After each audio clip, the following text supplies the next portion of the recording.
Jack, let's talk about Matt Boyle first of all. When he go over the line. Yeah, I know I've been asked a lot of questions last season and this season about his future, and I think I was always quite frank about it. And this season we felt as if there was potential opportunity for us to get him to extend his stay. Still only a 50-50 one, but a lot of people at the club have worked hard to convince him that his future lay here. So yeah, obviously delighted from my point of view as a manager, because he's been a major asset to me in my time at the club. A little bit of a coup for yourself, Jack, because a lot of people maybe did expect him to move on. Yeah, I think I know. I'm sure you've all spoken about how much he's enjoying football at the moment, and there are always other factors. Sorry, for people to take into consideration off the pitch, and I think he weighed them up as well. I think he is ambitious though, and there was a lot for him to consider.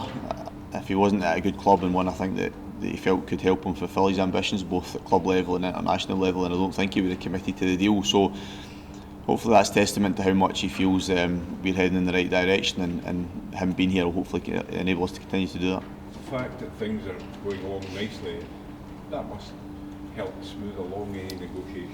Yeah, I mean it certainly helps the conversations I have with him from a football point of view, because it's okay try to convince a player that you think we can go in the right direction, but when you've got evidence, albeit early evidence only this season, to back that up, then it certainly helps. And players enjoy winning games as well, and that's a very obvious thing to say, but they do. So right now he's obviously feeling good about himself and the team, and I'm in a good position to try and convince him that we are going in the right direction. So it all came together at a good time for us. So but also really pleased for him, because this is a contract I think that he's deserved. Probably was overdue. I think his time at this club, and how hard he's had to work through his career, I think, to get to the stage where he deserves this type of reward.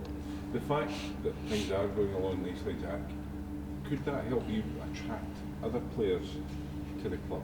I know you said that you're in the market for one.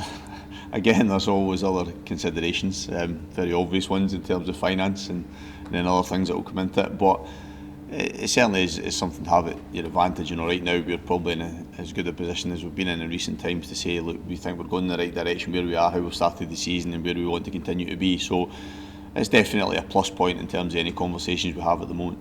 Does this help you as well when you're having discussions with the board, with Ron Gordon, with regards to trying to attract new players? Maybe it is worthwhile just push the boat just a little bit.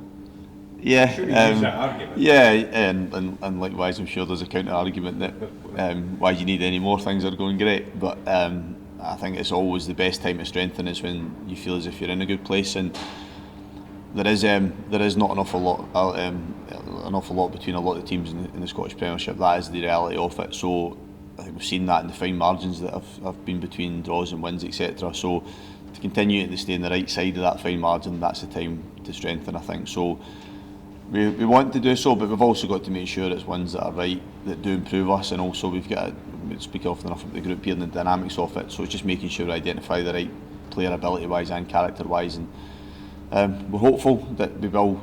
I believe that we will add a couple. We may see movement going the other way as well, but I think our squad will still have some changes in it between now and the window closing. Movement as well, Jack, in terms of performances. Looking for an upturn in performance, even though the results have been good. Are you looking for more from the I would, if I'm honest, if I was to get 4 wins out of 5 over the course of the season, I'll take that all day long, because I think we would be in a brilliant position. You'd make us champions if we did that. So no, the results are always the most important thing. We feel as if we've got improvement in us, and I think that will come, which is good, which is encouraging. So I suppose, just to contradict myself slightly in the answer, I want us to play better, yes, and I believe we will, but the result is always the most important thing. It's just elite level, top flight football. You've got to win games, and we've done that so far. I hope we'll continue to do it, but albeit I think we've got improvement in us as well. As we speak, Jack, we don't know what the outcome's going to be with the Aberdeen players in the tribunal this afternoon. What do you expect from Aberdeen, regardless of the team that you're going to be playing against? Well, I think that a team that's finished where they have done and consistently been in semi-finals and finals is testament to the job Derek's done, and testament to there's a core group that have been through that experiences, and then they've added and changed things around that. But It's a team that is used to doing that, and that's what we need to strive to be. So Sunday's a really good marker for us again, because we want to do what Aberdeen have done consistently for a number of years, not just one. So it's a big match for us, big game for us, even at this early stage, in terms of gauging where we are, where we want to be moving forward. I'm looking forward to it, but I know how difficult it will be, and obviously now I suppose the dynamics have changed from Derek a little bit. So how quickly football can change. A couple of weeks ago, the frustration of not playing, and now back into games and winning them all. It's amazing how quickly that can change in terms of probably where they're at mindset wise coming into Sunday's game. And you want to keep the momentum going, I would imagine, going into this little break. Yeah, that's why I think that is such a big game for us, because we feel as if, you know, we've worked really hard since coming back. We've seen the benefits of it, and we have this little mini break coming up. Not going to be many of them through the course of the season, so it's an opportunity to take a breath. But it would be terrific to continue to go into that in the back of another positive result. And if we do that, then we can take that breather and say what a great start has been for us. So it's been a good start, but Sunday we could make it a great start. It's not just the postponements for Aberdeen, it's the injury problems and everything else they've had to deal with so far. How impressed have you been with how they've managed to bounce back and the resilience they've had? Yeah, there's a lot to admire about it. It doesn't really surprise me. I think because Derek has been there a number of years now, it's maybe people take for granted the job he has done. I've always been aware of his record. If you strip his record back at Aberdeen, his win percentage, etc., is very, very good, and he's continued to build a squad that season after season win games, even in terms of adversity, and this is another example of it. So you don't do that without being a very good manager, and Derek's proven that over the years. So it's I haven't found it surprising. You know, I think it's what they've done really well in recent times. Can't be long now until we get some supporters back in the stadium. How important is it to make sure you've got this momentum, keep this run going, so the fans can really enjoy it and be part of it when they come back? It would be great for us to be able to do so, because I think the recent home games for us, or even if we take this Sunday's game for example, I'm sure that in normal circumstances it would have been pretty much a sellout, because one, we have that big core support anyway, but two, we've seen it when this club is going in the right direction, then it can generate a real feel-good factor around it. So we don't want that to disappear before our supporters have the opportunity to come and back into the stadium. So, you know, albeit in terms of full stadiums maybe a bit off, but we it'd be terrific to still be in this type of position for supporters coming back in the grounds. How's your team looking? Kevin is still doubtful. Maybe touch and go in terms of this weekend, and other than that, I think we're okay, Sheila. Yeah, we're pretty much as we were last weekend, with the exception of Kevin. Jack, you talk about momentum. Is the international break almost coming at a bad time for you?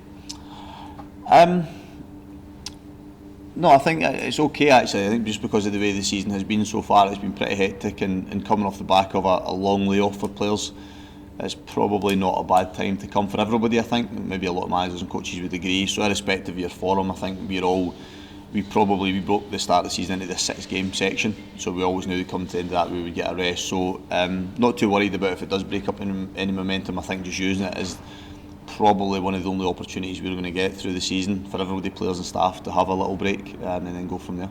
Alex Gogic called up to the Cyprus squad. How impressed have you been with the start to life here? Yeah, again, I'm saying I'm not being surprised, because it's the reason why I brought him to the club, and the role he's done within the club has been, or within the team, has been exactly what we wanted.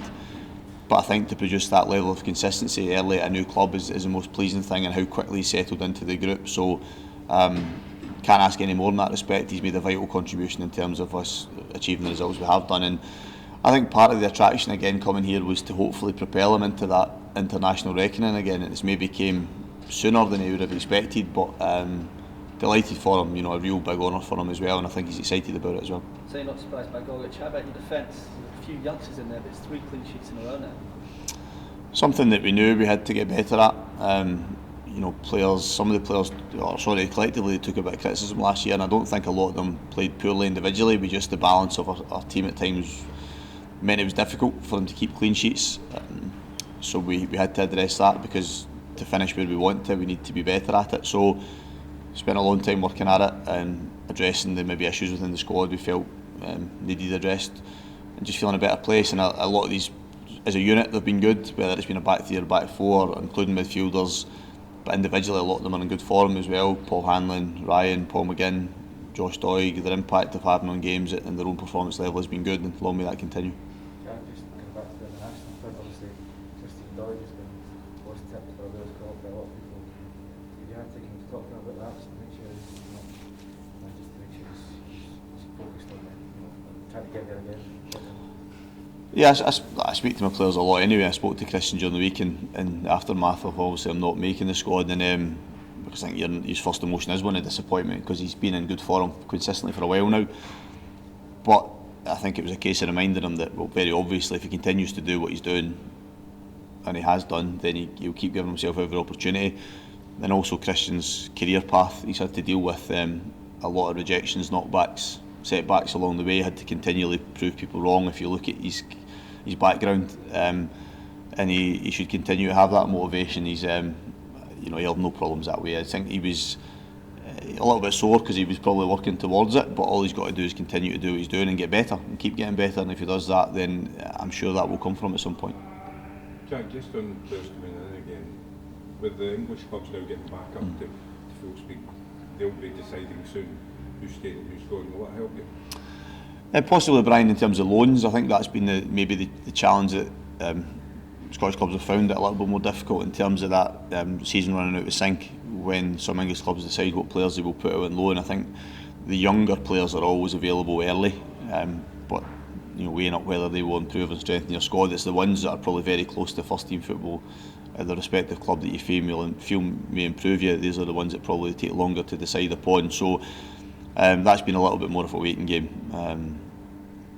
And as they return to action, as you said, it'll probably accelerate that process. But for us, we're obviously into the guts of our season at that point. But it certainly will probably help decisions be made.